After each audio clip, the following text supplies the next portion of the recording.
What's up, everyone? Welcome to the Made You a Mixtape podcast. I'm your host, Jason. Hope you're doing well. Thanks for tuning in, however you're listening or however you're watching. On the show today, we're going to cover a whole lot because we're covering style, sport, sneakers, and sustainability with the one and only Megan Ann Wilson. How you doing, Megan? Welcome to the show. Thanks so much for having me. It's so good to see you. It feels like it's kind of been a million years since I've seen you, but it also feels like it could have been a few weeks ago. So it's nice to see you digitally.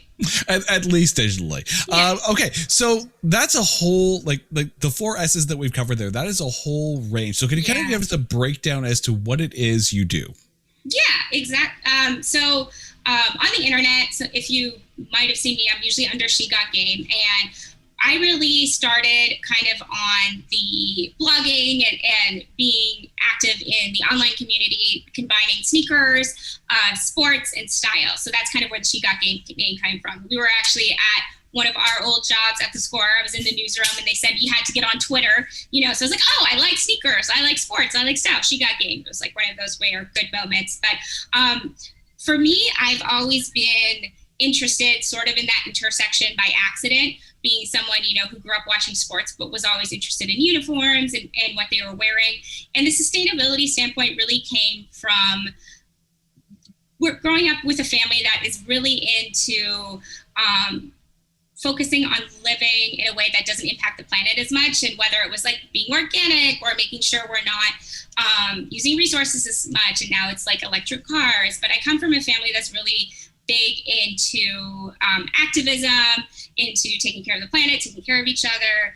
I mean, kind of like we were hippies, growing up in downtown Toronto and then Ottawa. So for me, it just, especially during the pandemic, but especially I would say in the last 5 years, the work that I've been doing in sneakers, originally doing personal styling, then doing design, doing consulting, and also now doing the actual production and helping brands create product, I realized I wanted to find a way to make these products, but make it in a way that it's less but better, but also that we're taking an idea of what the footprint is on the planet, So what are we doing and how we're making it? So it's kind of interesting. It's kind of taking like an inside out approach. So now that I know how everything's made, now I'm like, oh, I can design things in a way that makes sense. And that's just informing all aspects of what I do, whether it's doing some styling or whether it's, posting a podcast or what have you. It's kind of all those kind of four main aspects, the style, sports, sustainability, and sneakers. It all kind of informs what I do on a daily basis. It just depends what the actual task is.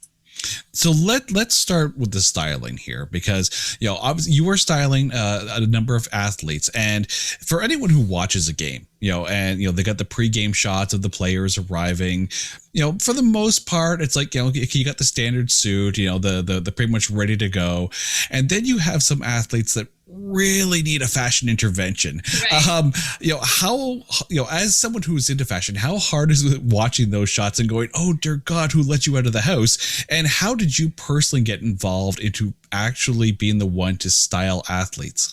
Yeah, well, that's a good question, because really the way I got involved, because I was asking those questions, right? I was watching the games and having worked in the archive department and then later being an assignment editor, I was watching all these different, now it's more normal for us to show like the tunnel walk, especially in basketball. But at the time, sometimes those wouldn't go live, and I would be in the newsroom looking at these footage like, what are they doing? Why are they dressing this way off the court? So for me, it kind of came initially from a standpoint of like, I want to write about it, because to me, this was something that was interesting. And it was something that really came out of the dress code to an extent, because once players were like, hey, we have to wear the suit, we have to find ways around it. And then players were trying to figure out how they can play around with the dress code, but still be themselves.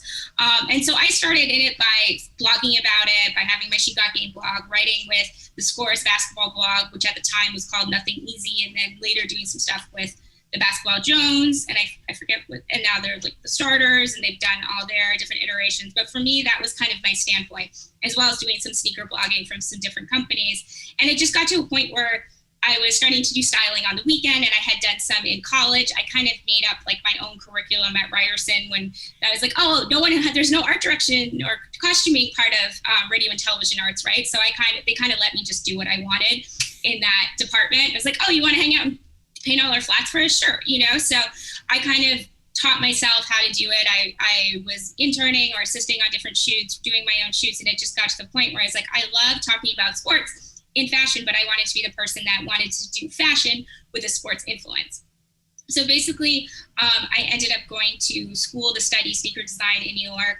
I basically tried to get fired so I could use my severance from the school to then go to school and cover All-Star in LA, where I was like, let me at least try and see if people are interested in this kind of content. Right now, obviously, it's popular, but this was back in 2011, where at the time it was normal to talk about sneakers and uniforms, but to talk about like, what are these guys wearing? There weren't as many endorsement deals for clothing for guys outside of the sporty stuff. So that was kind of new. And eventually when I went to school, the project I got was to do a designer sneaker for Tom Ford. And all I could think is this is something that a pro athlete would like. At that time, there wasn't a lot available for them. There were very few custom programs. There were very few shoes being made above a size 45 EU, which is a 12 US. So even tall guys who aren't, pro athletes were having problems finding really cool shoes outside of a Nike and Adidas. So I initially was like, okay, I definitely need to show this to an athlete. So basically I had interviewed a few different players and was starting to know people on Twitter because I had been active for about like 3-4 years at that point. So I messaged an athlete, Chris Douglas Roberts, and was like, hey, you really into fashion? What would you think if I named a shoe after you? So we started a rapport, and it was a way for me to get feedback from an athlete, which is what happens when you are actually a designer at a major company, right? Like, yeah, the athlete might come with some ideas, but basically you're designing for them, and they come in and give you feedback. And I didn't realize that at the time, but that's basically what I was doing. I was kind of like, how do I make an athlete pro model? And on the day of graduation, he liked it so much, and we kind of corresponded. He's like, oh, what if you, can you go to Flight Club and buy these shoes for me? So very slowly, we started doing more work. And by the time I was leaving New York, I was like, hey, why don't we work together on a more formal basis? So he became my first client once I got back to Canada and once I left New York on my original student visa. And then from there, it was really word of mouth, where it was, okay, you're with one player, we kind of trust you. And then from there, you get your second player. Like Wesley Johnson messaged me on Instagram on the very early days when we all used like the first filters they had, and people were really treating it like a visual timeline rather than what it is now.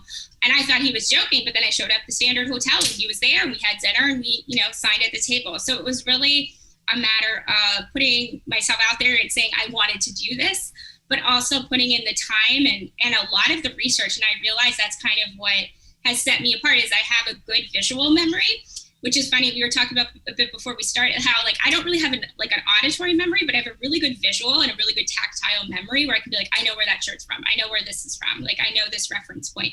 So I kind of built my own like visual library, and that's sort of how I was able to work with all kinds of different athlete clients and kind of go from there and just lose the sort of education I got from being in archives and, learning and being kind of forging my own path within a bigger company to then do it on my own with pro athletes. And I think a lot of it too was just be willing to kind of put yourself out there was a big part of it, but also to like make some mistakes and be like, okay, maybe this shoe will never come in your size, or maybe people will think you look crazy. But I mean, that was part of the fun and the challenge of being early, because now it's normal for athletes to be like, oh, I want a stylist, but I don't want to reference them. I want to act like I know everything. Or it's normal for the NBA to bring in stylists to work with players on a big event, or when the MLB called me to work with Christian Yelich, this is not something they had ever done before.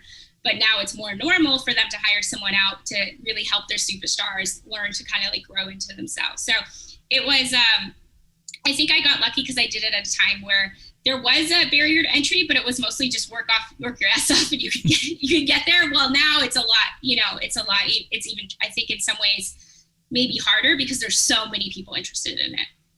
When it comes to picking the clothes or picking or trying to create the shoe style for someone, because let's be honest, music and fashion have always gone kind of hand in hand. So when you're dealing with an individual client, how much of their personal taste, whether it be music or the things that they're interested in, how much of that comes into how you dress them? It's definitely a huge part of it. I think the big differentiator when you see someone who has personal style, when you see someone who likes fashion, is if it still looks like them or if it looks like a costume.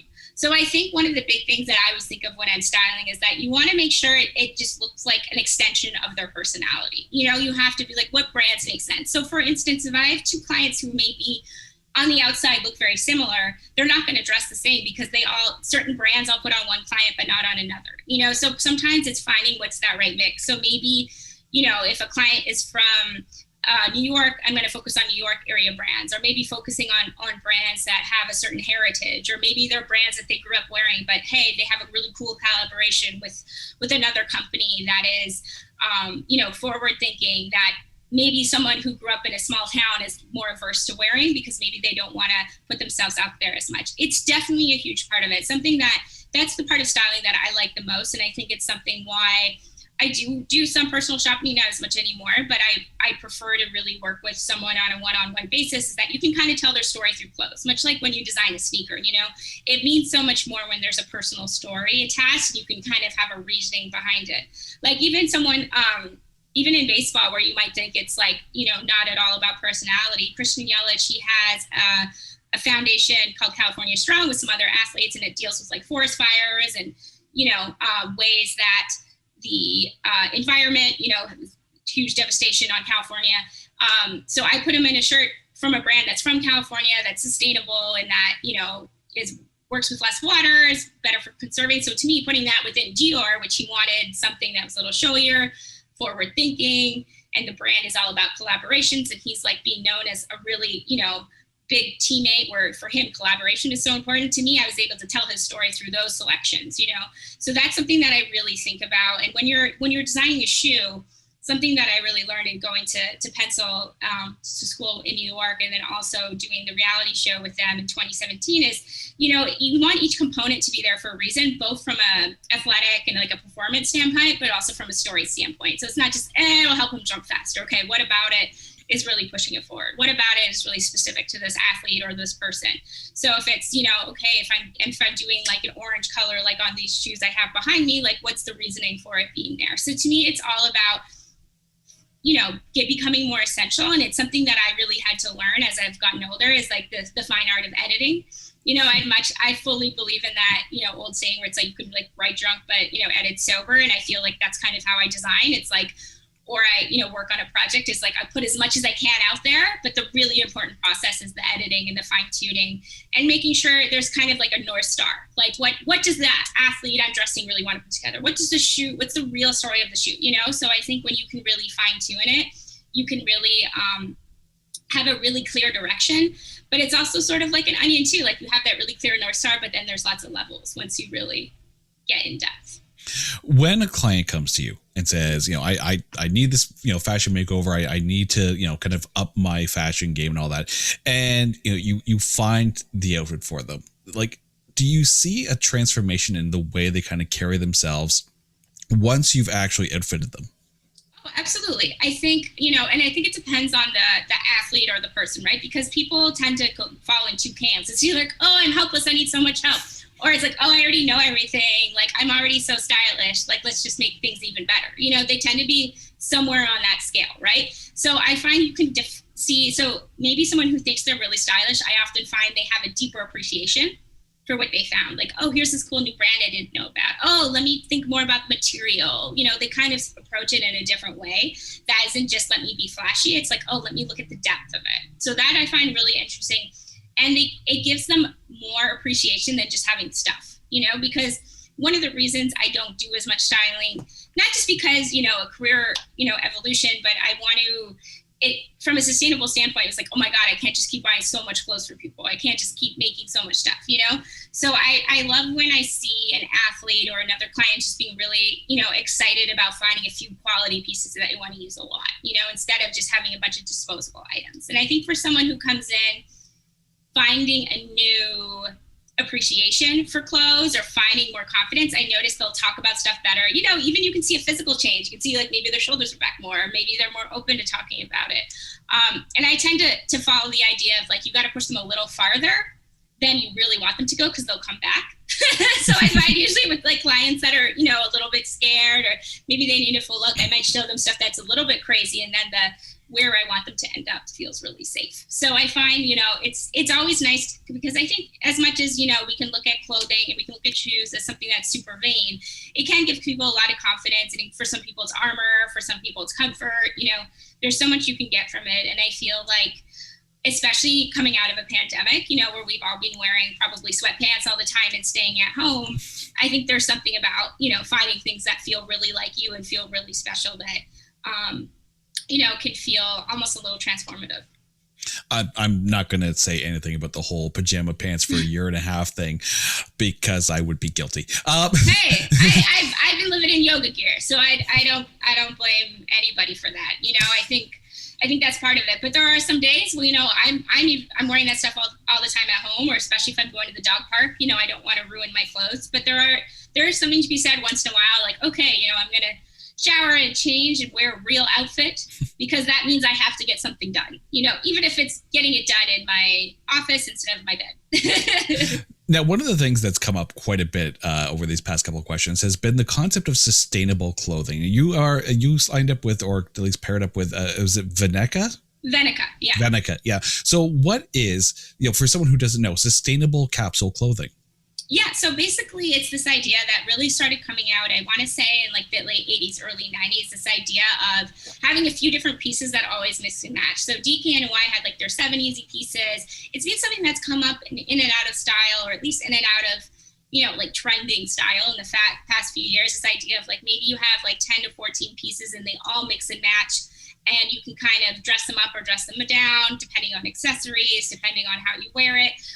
So I started working with Veneca because I was really interested kind of in the mission and in this idea of, especially I think for women, there's this idea that, so many of my friends, when they try to get dressed, they just get tired. They just always wear the same thing. I feel like everyone's kind of guilty of that. Like I have a giant wardrobe, but probably the stuff I wear the most, it's a small portion, because you go what's comfortable or what you're feeling, or maybe because of the temperature, right? So it's this idea that you don't need a million pieces. You just need a fine-tuned amount. And then once in a while, you can add in stuff that's seasonal or that's more interesting and things like that. And I think, it doesn't work for everybody. I think it works really well for, people, especially before the pandemic, where it was like you're going to the office, you want to make sure you always feel polished and put together, or maybe you travel a lot, you want pieces that aren't going to wrinkle. So I think in that sense, but we have seen quite a few people who want stuff that they can wear, for work from home, but still wear and go out and not feel like they're completely underdressed, but also getting to not have to worry so much about dress codes, which I think is great, and people can really discover who they are within a capsule and kind of build out something that they're comfortable with.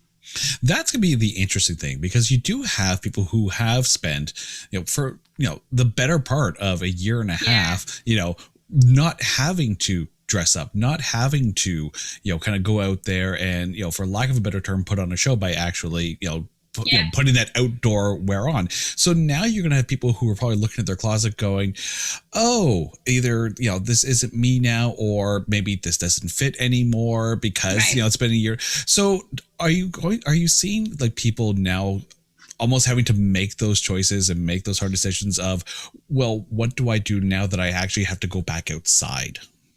Yeah, I think I've seen a lot of people who don't know where the middle ground is, right? Because I think part of it is also the difficult thing where not everyone's sure if they're going back to work. I think it's starting to change now. I have actually had quite a few friends, even here in New York, who are going back to work in the summer, which seems a little odd given, I thought some people are waiting till September, and that sort of thing. So I think what's kind of interesting is seeing how that middle ground seems to be the hard part. But I'll be honest, that usually is the area most people struggle with even before the pandemic, where it was like, how do I dress? Like especially if you say you come from a more formal dress code. I know you and I don't, but a lot of people, maybe if they're used to wearing suits every day and they're used to hanging out on the weekend, they don't know how to dress, for an evening out or for the weekend. That isn't just gym clothes or a suit. That's always the tricky part. And it's funny because it's the same with athletes. That's the main part of my job, is to dress them off the court when they're not wearing sweats or a suit.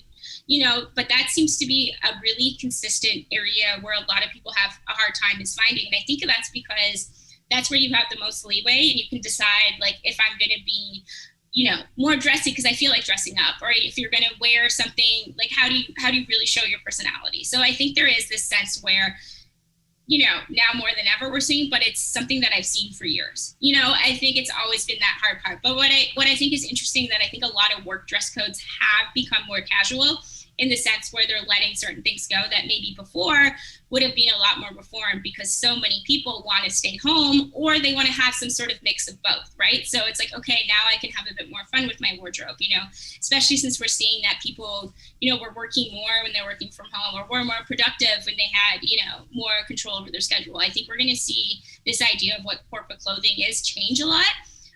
Because I think it's just going to be a certain sign of the time. So I've definitely seen more people come back needing work clothes, but also not really knowing what their work clothes are going to be. But it seems to be a lot more of this kind of mix of business casual and comfortable, even more so than before. Someone who might not have thought they could wear joggers to work is now like, oh, I could definitely wear it at least a couple days a week. So I think we're seeing that trend come in, because after a year and a half of everything, there are certain things people aren't willing to part with. And I think most people are fully ready to go back to, the super buttoned-up suit or really tight jeans just yet. Now, you've actually had the chance to do some design work as well. Specifically, I'm thinking for the Atlanta Hawks and for the Raptors as well. So you can tell us a little bit about some of those projects that you've had the chance to work on.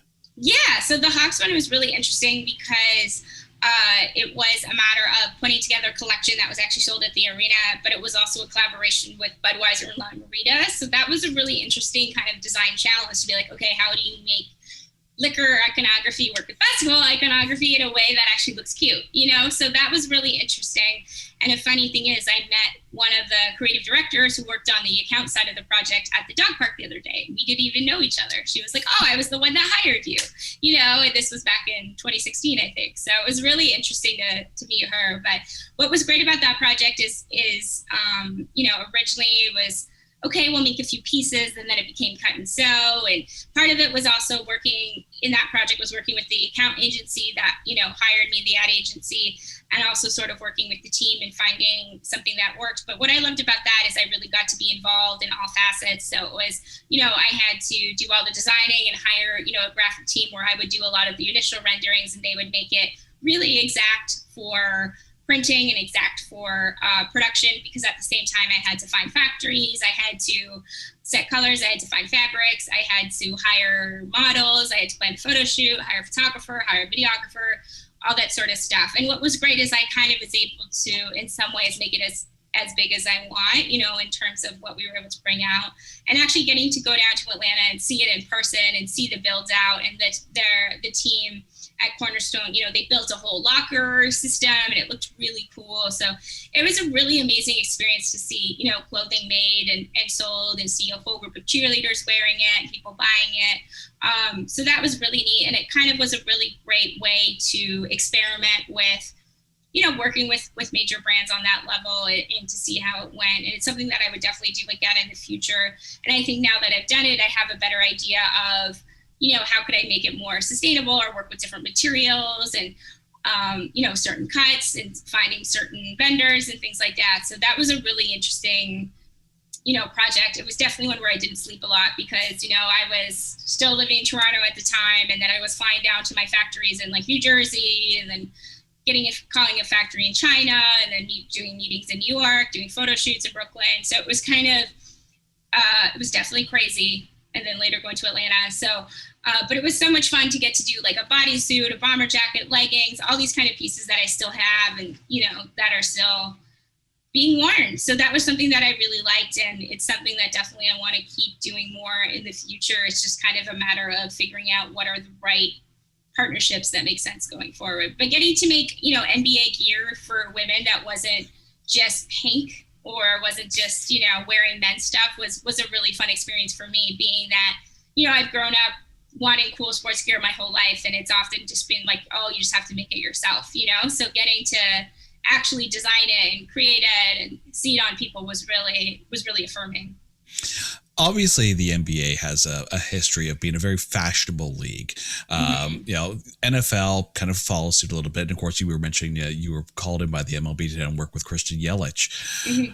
Aside from PK Subban, what do we ever see the NHL kind of stepping up and really kind of tapping into that fashion market? And, if you had a chance to work with a team and design a line, is there a team that you would want to work with? We have to remember Sean Avery was really the main one who did it. You know, he worked at Vogue. He did an internship at Vogue. You know, he was always just so Sean is kind of like I think kind of like the hockey North Star. You know, there is Henrik Lundqvist as well, yeah, who has designed his own line. Yeah. Yeah. So Henrik is too. It's usually much like in baseball, much like the Yankees all have kind of like fashion and watch deals. It's the same with the Rangers. You know, I find that most of the players that if they have that access, some of them, it's a little bit easier for them to tap into. I mean, I think for me, it would be great to work with some of the original six teams. My great grandfather played for the Canadians. So, you know, I was obviously hoping they were going to pull it out with the cup, but it would be really cool to do something with them because I have like a 1913 jersey, you know, replica I got for my dad one year for Christmas. So it'd be really cool to do something, or even with the original six teams in general, I think would be really fun. I grew up in, you know, I was born on Vancouver Island. I grew up in Toronto and Ottawa. So obviously I'm not a Leafs fan, but, you know, I have an affinity. I would love to do something with like the Canucks, you know, that beret jersey, because to me, like that beret, you know, time with the yellow was so crazy. Like it's so ugly, but it's so cool. So I would love to do something in that era. But I mean, it would be nice to see players care. I mean, growing up before I went to college in Ottawa, I worked with Ottawa 67s, and we used to play like billet or like girlfriend or like, you know, lives with family, because you could tell how they dressed and what kind of suit they had and how much time they put in. So I think the thing about hockey is it's so ingrained from such a young age. Like you wear a suit, you wear sweatpants, you wear hockey gear, and that's it. You know, it's very kind of siloed in that sense. And I think other sports kind of used to be like that, but because they wear so much gear, it's not like in basketball, it's not like in soccer, which I should say is the other sport that I think is even bigger, you know, that has had, especially in Europe, and overseas in general, has way more deals than even NBA players now when it comes to fashion. They just don't have that same access, you know? So I feel like it would be great to see, you know, I think that's one of the reasons why they're just not fully there. And also in the sense of, you know, it's cold, it's just harder to get an idea of what they really wear. But it would be great to see, you know, obviously some more fashion. We see it a little bit at the NHL awards. I've always kind of tried to rally to go there, but it's the NHL is definitely lagging behind. But I think it would be great to have an opportunity to, whether it's working with the players or working with some of the great vintage pieces, because there's so many cool old jerseys and so many amazing old, even like alternates and patches. You could do so much neat stuff with the NHL, and I think it's just, you know, once in a while you'll find some really cool vintage throwbacks, but it would be so great to like get in there. I have so many old, even Team Canada, you know, pieces I think would be really fun to reinvigorate. Now, when it comes to designing shoes, you know, obviously there's a lot of fashion, there's a lot of design into it, but where is the balance between fashion and function when it comes to designing a shoe for somebody? It's definitely, it has to be equal amounts of both. I mean, if you would ask, like, you know, my design teachers, they would say it's function all the time. But it also has to be aesthetically pleasing, because the reality, if it's only functional and it looks like crap, it's not going to sell. You know, we've seen that with a lot of performance shoes where they sit well in reality. Like even if you look at, you know, Jordans, what really sells are the older shoes that now are seen as kind of cool and, you know, interesting and have, you know, very classic design lines. But the really technical stuff, it takes a while for people to show any interest in. So I would say you need both, because, and again, getting back to that idea of story, it's this idea that everything has to be there for a reason. Nothing has to be extraneous. And I think that's something that you see a lot of errors made maybe from younger designers, or you see that error made sometimes with startup brands, is that they just try to put too many bells and whistles on it for no reason. And it can end up being too busy, or they make it so technical to the point where people have a hard time understanding what the shoe is. On a business side of things too, sneakers it's a lucrative industry. You know, you have sneakerheads that have walls and rooms that are just filled with shoes that will probably never get worn, because they know that somewhere down the road it's like the baseball card of its time. So, I mean, when you think about, you know, like shoes for certain players, you know, how often are those designs going to change, and how much of that is based on, you know, of their own personal evolving style, or just, you know, the market demands new shoes? I mean, I think it depends on each player. Like if you look at someone like LeBron's signature line, you can see that there's like a consistent visual language that kind of goes through it, but it hasn't changed that much. And people seem to either love that or hate it. There are some people that are like, hey, he needs a new design. We need something different. But it's also like, hey, LeBron still has plenty of playing time left, but he doesn't have like 20 years. He probably has 5, right? If that. So I think it's interesting to look. It kind of depends on the player. And even if you look at someone like Kobe Bryant's signature line, Adidas is bringing back his signature line from before, which looks way different than his Nike line, and because of his, untimely death and unfortunately what happened with his legacy and, how they're not doing stuff with Nike anymore, it's really changing how they're releasing his shoes at these different brands. Like Adidas isn't, I don't think, going to have any of the Kobe icons and like graphics on it. But it's really interesting because you have to kind of look and see both what the people are going to buy, right? And in terms of consistent visual language, but also what the players need. So it's again like the Jordan idea. Yeah, people are still going to buy the performance shoe and you are going to have to sell it a bit more, but in reality, people still want the old consistent visual language, and what really sells for them is the retros, right? And what really sells is like, oh, let's do the 3 again for people who didn't get it in this color, or let's do something new, or let's find different ways. So I think it really depends. It's going to be interesting to see how things change for these younger signature athletes. So looking at Paul George, looking at Damian Lillard, looking at even someone like Zion, who's really young, how much is that going to change? Because I think what's interesting about some of these young, or Giannis, right? Like how much is their playing style going to change now when they're at their most dominance, or maybe not even at the peak of their dominance at someone like Zion, and how much is that shoe going to change as things go? But what's important is that because it's a signature shoe, you're going to always see kind of a consistent visual language, and that you're going to want to be like, okay, that's always something we're going to see on a PG shoe. We're always going to say that on a Harden shoe. We're always going to see that on a Lillard shoe, One of the designers for Harden shoe, when he came to talk to us when I was at Pencil in 2017, is like, you should be able to draw the shoe in like 3 lines. So that's something that I always think about when I'm looking at signatures, is that I always have to have a few consistencies through it that you can tell it in a lineup. So that's what I think is interesting when you're talking about designing. And also that can change a bit too when it comes to, are you doing a performance shoe, or are you doing something more casual? Because I think when it comes to more casual, you can kind of, have a little more fun. But even if you look at Westbrook, his like high-end performance shoe and his like mid-tier performance shoe look really similar. But it's Westbrook by the patch, because his signature is like a patchwork and strap, right? So it's interesting to see how it evolved, but I think that visual language has to be somewhat maintained. But I think in a player that's maybe been around a long time, it's not a bad idea to try and remix it a bit and trying something new, but you could alienate both the player if it doesn't work, right? If it's a whole new technology. That happened to like Paul Rodriguez when he was at Nike SB. They did like a whole crazy different one, and then they went back to it. And it happened with Eric Costin. Like they kind of changed the shoe and then went back again. And you could also alienate the fans, and which really, as much as you want to help the player be the best they are, Nike's engineered to performance athletes. They also got to sell the shoe, so it has to have appeal. You're listening to the Made You a Mixtape podcast. We've got Megan Ann Wilson on the show today. We're going to step away for just a little bit of a second and listen to one of our friends. The Neatcast, your source for offbeat news. Marauding monkeys bring fear to historic Indian tourist haven. These monkeys have gotten aggressive. Anytime you hold a package in their hand, they'll come up and they'll snatch it from you. Like gang members. Like, take your chain. Oh my God. Hot takes on sports. Drew Brees is a legend. How dare you? He is, but he's done.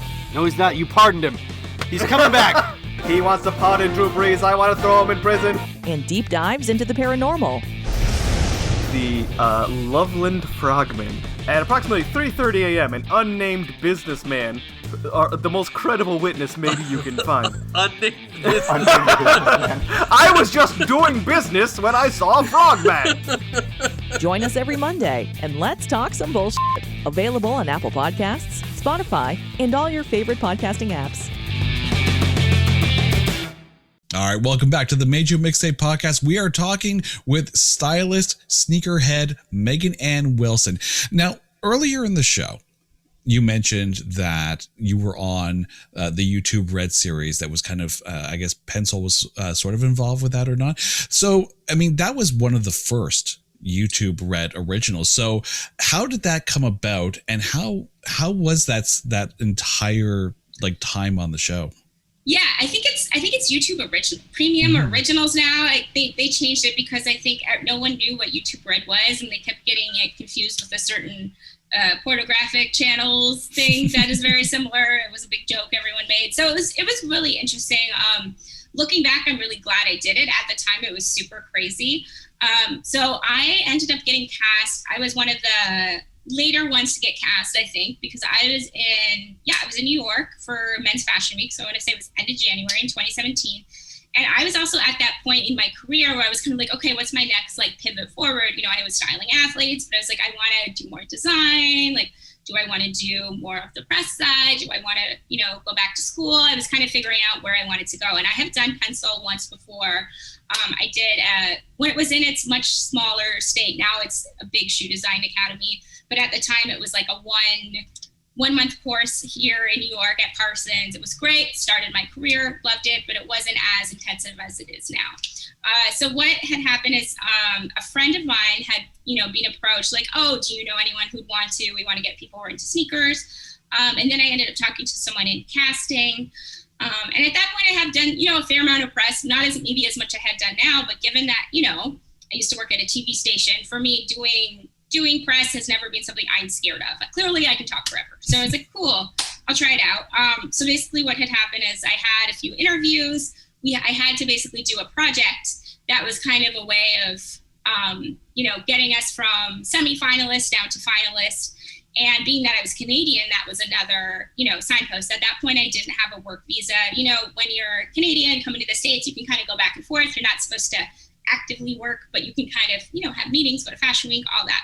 And at that point, I had trying to get a visa. I was trying to figure out, I was like, okay, this might be my ticket in. So I did all the auditions. You know, I had to apply for this visa, which I have, you know, now all good, but it was super stressful. And do this project. So I remember I was like in my Airbnb in Brooklyn, like doing auditions, recording on camera, like setting everything up, thinking I'm super pro because I used to work in TV, you know, feeling a little probably more cocky than I should have, and fixing this whole project that I had to like get bound, and I sent out, and I went back to Montreal, sent it out while working on this visa application. So I did all that, and then I found out I got cast. I want to say a few weeks before. It was pretty quick, you know. And then I flew out to Portland, and I think I was just went back to Toronto to kind of like gather my things. And I was like, you know, I found out like 2 days before my flight, okay, you have your visa, you can go. So I got flown out, and this is before the days of quarantine, but we got quarantined for about 10 days in hotels by ourselves, when we were allowed to go for like one walk a day. All our food was delivered to our rooms. It was like jail. Like it was pretty, but we couldn't have any like digital devices. So I could have, you know, like an iPod Shuffle, but I couldn't have like my computer. We couldn't have Wi-Fi. Everything was monitored. So it was really pretty crazy. It was like a lot of sleeping and like staring out the window. And we had to do a bunch of tests about like, and, you know, get a health exam, talk to psychiatrists, do all that kind of stuff that they don't really show on reality shows, but basically they have to make sure whoever they bring on isn't, you know, a health and safety concern, and that we're not going to be a problem for, you know, who's ever there. And then we had, you know, an announcement where they decided, you know, whose project and whose personality or whatever through casting got us through. So I think there was 20 of us or 18 of us, and then we got narrowed down to 12. And then we did it for 8 weeks, where what happened is we would get a project on and we got divided into teams. And there's 3 different kind of people on a team that are in a different area. So there's footwear design. So that's what I think people think of when they think sneaker design. But that's like it's closer to, I would say, like architecture drawing, right? Or it's industrial design, where it's like really clear, neat drawings, and it's coming the technical side of it. Then there's colors and materials and finishing. So that's really like graphics, that's colors, that's textiles, that's kind of coloring up the shoe to figure out where you want to go. And then what I was brand and marketing. So basically it's called a brand designer. So it's putting together the presentation, it's coming together with like the graphics, it's telling the story of the shoe, it's taking, you know, working with the team and being like, what are we kind of satisfying with the brief? What's our overarching idea? And taking the footwear elements, taking the color and design elements and weaving it into a story. and kind of working it together. And then we would have to present these projects to a panel of judges, and being kind of the person that leads that. So it was definitely a humbling experience. When I was first applying and some of my friends came to the show, they all thought I was like judging. I wasn't like on the show. So I was like, oh God, I had all this like weird imposter syndrome. Like, what am I doing? Am I in the right place? But it was really good because I learned how to use like so much of the Adobe suite, like during the competition that I hadn't used before, and learning all sorts of new skills, and kind of seeing a different side of the footwear process and realizing, okay, I'm good at the brand marketing, but I do like doing the color and finishing, and, realizing too, like, oh, I can hire someone to do the industrial design stuff that I'm not as good at, and it was some of my, like one of my most best friends I met on the show, who's Colombian, and she lives in Portland now, my friend Catalina, but we would never have met, or maybe we'd have met in a different way. But we met on a reality show, which we both kind of had a breakdown on, so it was fun. It was really tiring, because you would get a challenge on the first day. And then second day, you kind of had to have your first proto going, and then you had to kind of get your next proto. You work with a pattern maker, and you work with a sample maker who actually like puts it together, and you have a TA that helps you. And by the fifth day, you're basically presenting a prototype to the judges. And often we would get there at 9 a.m, sometimes be there as late as 4 a.m. We slept in bunk beds, and the lights didn't always turn off, and we still had cameras facing us at night. We could take our mic packs off. I had an allergic reaction to mine because it was fickle, and so it was really humbling, and it was really interesting too, because I think a lot of people expected, because it was like on YouTube, that we were all going to become famous. And I was like, it's their first thing. Like, no one knows where to find it, and I think coming from TV, I had a different idea. And for me, I didn't mind doing all the confessionals and going in. And I'm sure sometimes I was like a little too, not keen, but I was like, I don't mind doing it because I know what it's like to be a producer and to have no content. So I'd be like, hey guys, what about this? So I had to kind of stop myself with trying to be part of the production and realizing that I was the talent part of it. So that was a whole new thing when you're used to being a behind the scenes person. So that was fun, but I ended up getting really sick and developing something called, it's parathyroid. I basically had an issue where you can still kind of see my scar now, but basically I got some tumors on my parathyroid, which gave me hypocalcemia. So I was like fainting. I was really sick. They thought I had a stroke a couple times, or I was having an anxiety attack. But it turned out I had this like stress reaction that most people get in their 60s. I got at like 32, just because I think, because I'm such a light sleeper, I was probably sleeping 3 hours a night. It was March in Portland. It was raining every day, and we get maybe an hour of sunshine, like maybe half hour sunshine, So I think my body just, gave out. So as soon as I finished the show, I was about to move to New York. I had to go back to Canada and have surgery. And I noticed a huge difference right away. So I think this whole, like, not sure about my career, I think might have been my disease. And it just got ratcheted up in a reality show format. It just came there. But it was a really good reminder for me of like, listening to my body, because I was just like, I'm going to keep pushing through. I'm going to be fine. And then I was like, oh, why am I so sick? So it was a great experience. I would do it again. I would probably just be a little more prepared, for those hours. I would be more prepared from making sure my body was even in better physical form. I would probably be more prepared for the lack of sleep. But, we didn't even have full days off, really. We had like a day off where we didn't have to be on camera, but we still often had our mics on. And so I think within the 2 month and almost 3 month, 2.5 month process, I think we had like 1.5 days off the whole time. So it was really, really intensive. So if anyone's doing a reality show, just be prepared to like basically destroy your body. I also know it's a bit different because we were, physically hands-on and learning and doing stuff. It wasn't just like, hey, hang out in this house, do some challenges. It was like, hey, do basically the most intense school or like work camp, but with no breaks and no spare time. So it was a lot. When you think about how competitive the fashion industry is, and you mentioned, the concept of stress and, not knowing kind of where your career was going. How do you block that out? How do you block out, the stress, the almost the constant need to be driven, the worries of imposter syndrome? How do you block all of that out? I I think it's partially a thing that happens over time, and as much as, the older I get, the more I'm like, gosh, my parents were so right about so much. It's a little annoying how right they were about things getting better. But I think for me, therapy was really important for me in helping get things straight. And part of that too was getting diagnosed with ADHD, at 35 or at about 34 last year. That was something that really changed a lot of things for me, because everyone in my family has the diagnosis outside of my mom. And everyone always said I probably had it, but because when I went to get diagnosed, I was like 15 and I was super high achieving, gifted kid, overcompensating all the time.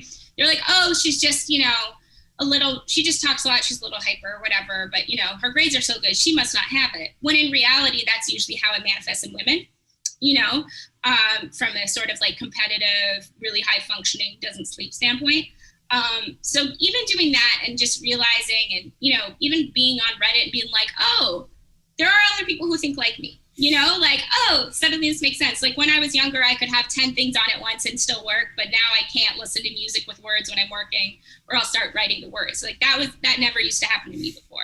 But once I went on meds, it changed my brain. So I think something like that. So getting to know, even if you don't have, a learning disability or learning are neurodiverse, for me, therapy really helped, because it helped me organize things, because that was always something that I've struggled with. And now it makes much more sense with my diagnosis, but just that wanting to put my hands in everything, wanting to do too much, exhausting my battery. So I had to kind of learn how to prioritize. Instead of trying to do 10 projects, it's being okay with doing 2.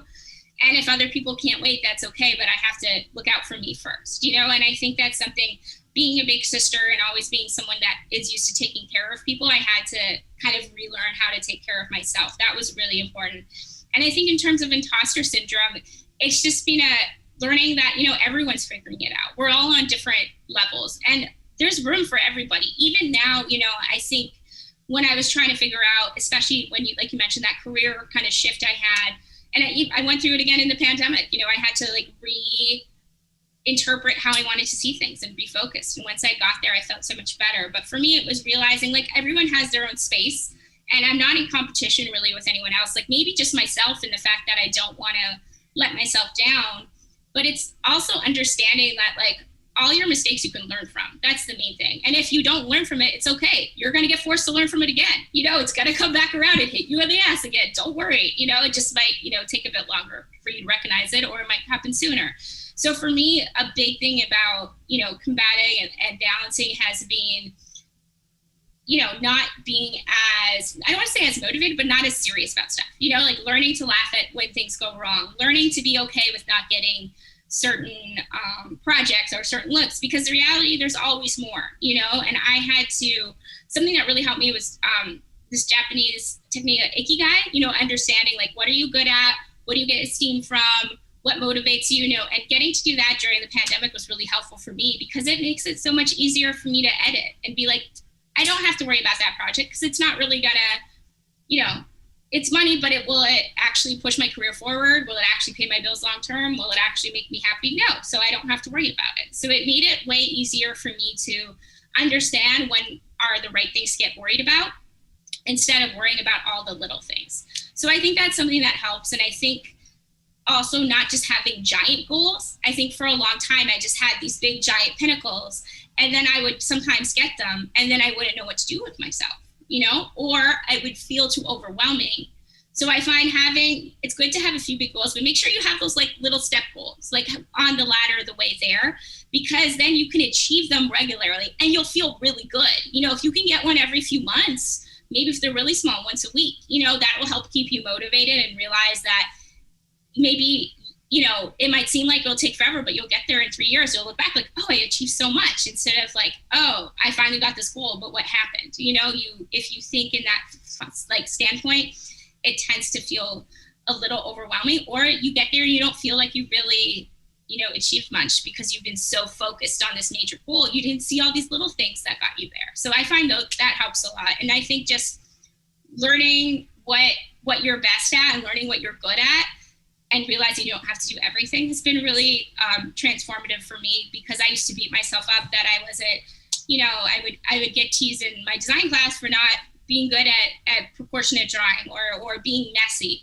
But then I was like, oh, but I can hire someone who's really good at that. And I can but I am really good at big thinking, or I am really good at color, and I can focus on that instead. And that's been really helpful, because as much as, you want to do it all alone, like no one does anything 100% by themselves. So I find it interesting that you mentioned that when you're doing work, you purposely pick music that has no lyrics in it. So let's kind of lay out here the Megan Ann Wilson, work environment. What do you lean on when you are kind of in that design and work mode? So it really depends on what the project is, right? So if I'm writing, so recently I was doing some work for like eBay, or if I'm writing my newsletter, I tend to like either instrumental stuff so like Kate Tronada stuff, like his kind of mixes I find are really helpful, because there's stuff that, I'll listen to the main ones, but I can find like all of his instrumentals, and they'll have like good energy. They'll keep me kind of awake. And because he mixes so many different kind of like tones and stuff, but it's still consistent, it's not going to like shock me ever. I find it helps keep my energy up. So I love listening to all of his mixes, and he's Canadian, which is nice, So, I mean, something like that I find really helpful. And just discovering on whether it's like Apple or Spotify stuff, they have those like songs like this. So I can think, okay, who else has an instrumental album? Like the Madlib and Freddie Gibbs album that came out, they did a whole instrumental version.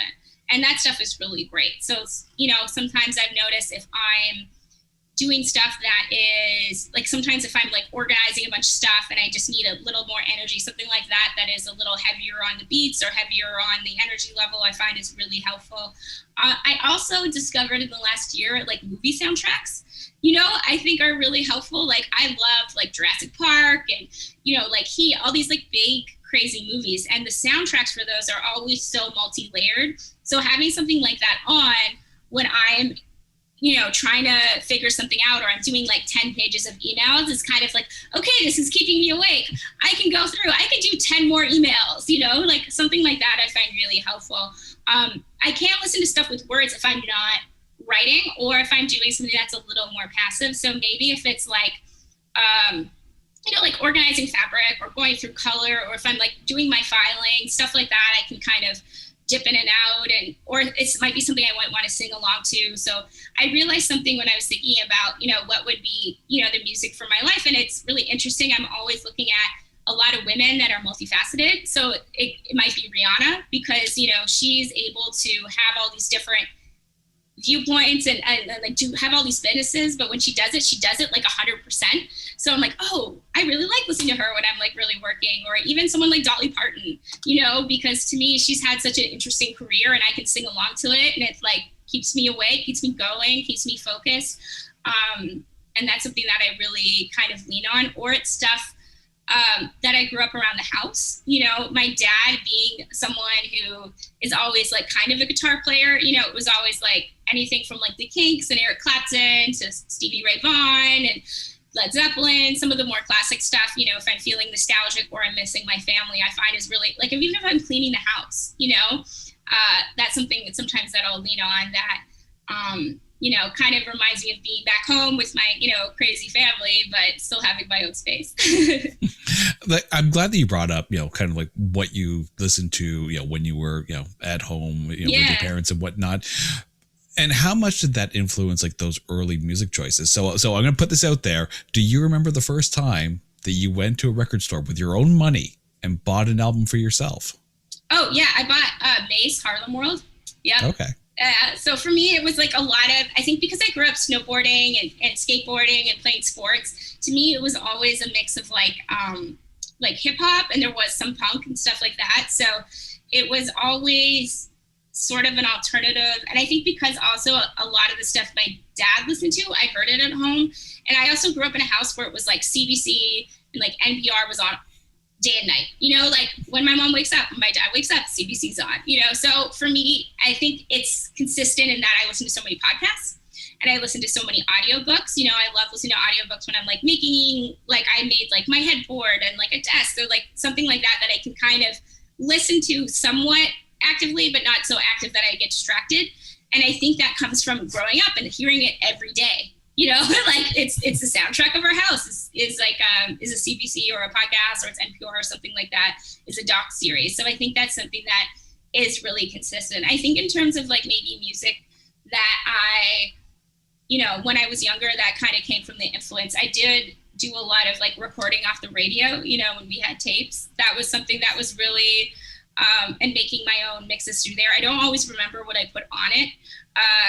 But I think it was just kind of interesting to see how now my taste is still kind of similar in that it is kind of varied, but now it's not necessarily always what's on the radio. It's kind of like, okay, like where it's not just one kind of music.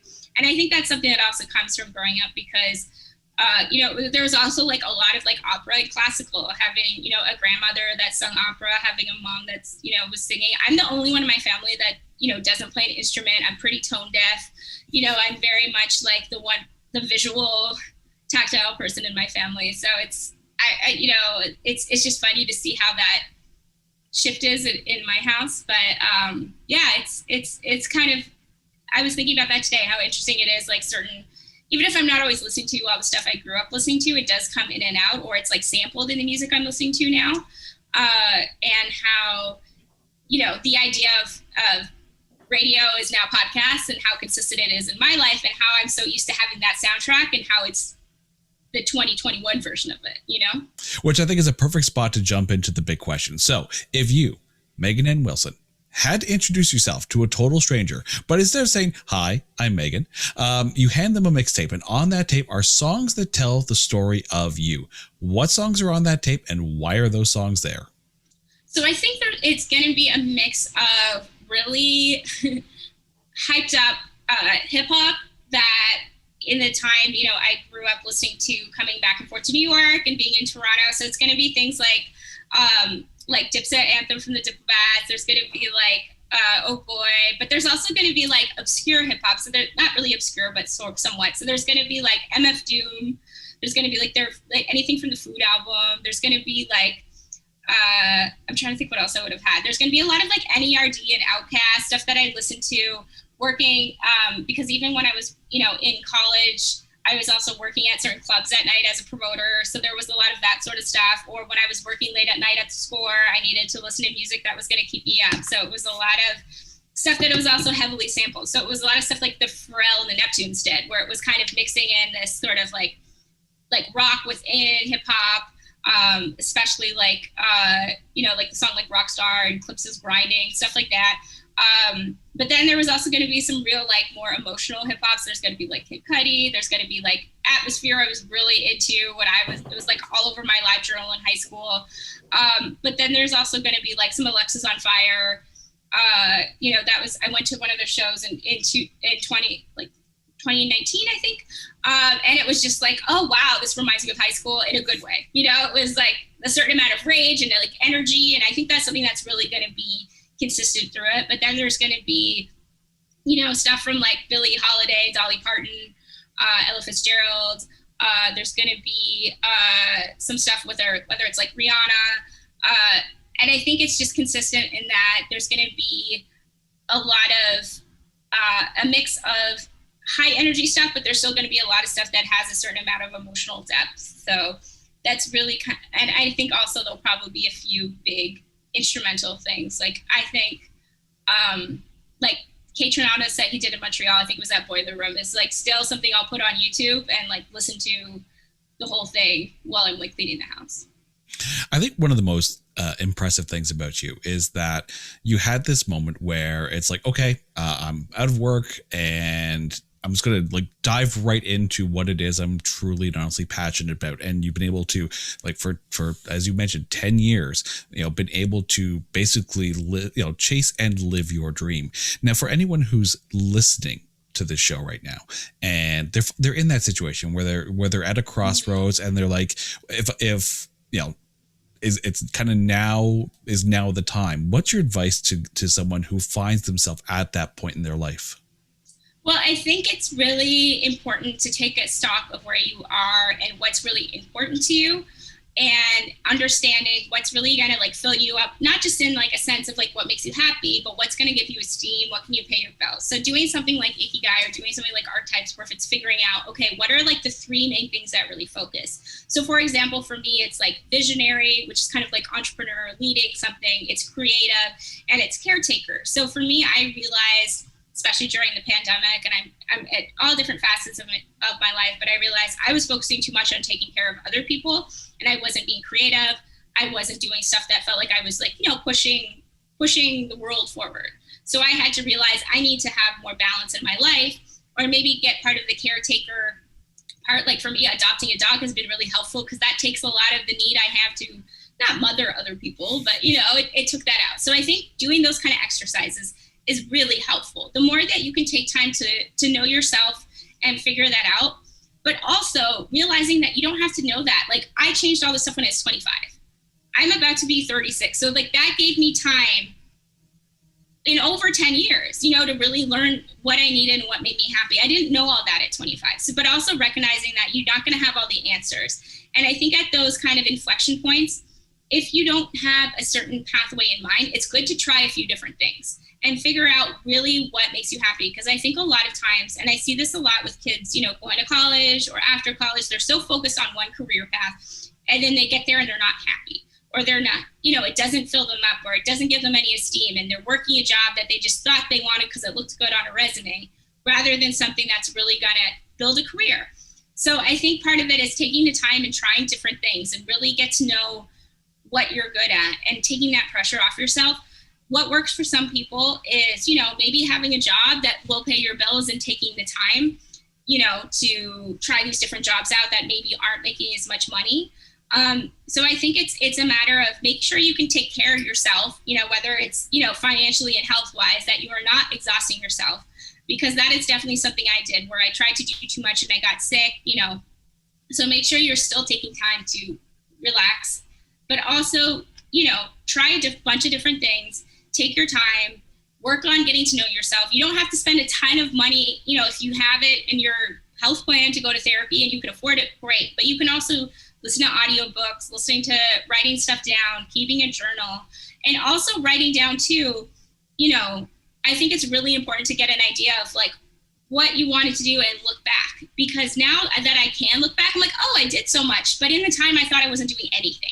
So I think it's great to keep a record and keep a list almost of those small accomplishments. So, you're like, oh, I am moving things forward. Because like something that a friend of mine told me from a book she read from Ray Dalio was the idea of upward loops, right? Where even if you're in a down standpoint, right, you're still in a higher standpoint than you were before. The loop is always trending upward. So you're going to have times as you're, excelling in your career, your personal life, your emotional life, where you're going to feel really down, but you've already done more work. So you're in a higher place than you were before, and so I think it's looking like that. And also understanding like your progress isn't going to be a straight line up. Nobody's is, you're going to have peaks and valleys. You're going to have hard times. But it's important to not feel like you have to fake it all the time.